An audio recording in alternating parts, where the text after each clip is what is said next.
స్వర అయితే ఒంటరిగా ఉండి బాధపడుతూ అక్కడ అలా నిలబడి ఉంటుంది. ఇంతలో అక్కడికి అభి వచ్చి ఇలా అంటూ ఉంటాడు. ఏంటి స్వర గారు, ఏంటి బాబీ ఇక మిమ్మల్ని లైఫ్లో చూడనన్నాడా? బాబీ మీకు ఐ హేట్ యూ చెప్పాడా? బాబీ చెప్తాడు ఐ హేట్ యూ, ఎందుకు చెప్పడు? బాబీకి ఎలా చెప్పాలో అలా బుద్ధి చెప్పాం మేము. ఇంకెప్పుడు బాబీ మిమ్మల్ని కలవడు. బాబీ ఇక మీద ఎప్పుడు మిమ్మల్ని కలవడం కానీ కలిసి మాట్లాడడం కానీ ఇంకెప్పుడు జరగదు.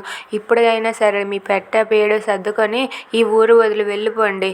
ఇంకో విషయం చెప్పబోతున్నాను. ఎందుకంటే మీకు బాబు కావాలి అని అంటున్నారంట కదా, ఆ నానిగాడిని ఎలాగో ఒక రోజంతా మీరు తల్లిలా ఉంచుకున్నారు. అందుకే మీరు ఆ నానిగాడిని దత్తత తీసుకొని ఈ ఊరు వదిలిపెట్టి వెళ్ళిపోండి.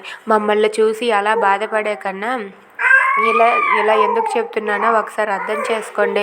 మీరు ఈ ఊరు వదిలి వెళ్ళిపోతే మీకు ప్రశాంతత ఉంటుంది, మాకు ప్రశాంతత ఉంటుంది. ఇంకెప్పుడు బాబీ మీ ముఖం కూడా చూడ్డు, అంత అసహ్యించుకుంటున్నాడు మిమ్మల్ని అని చెప్పి అంటూ ఉంటాడు. అది వినగానే స్వర అయితే అలా మౌనంగా ఉండి ఏడుస్తూ బాధపడుతూ ఉంటుంది. అభి సార్ కూడా ఇలా మాట్లాడుతున్నందుకు చాలా బాధపడుతూ ఉంటుంది. If you like this video please subscribe our channel.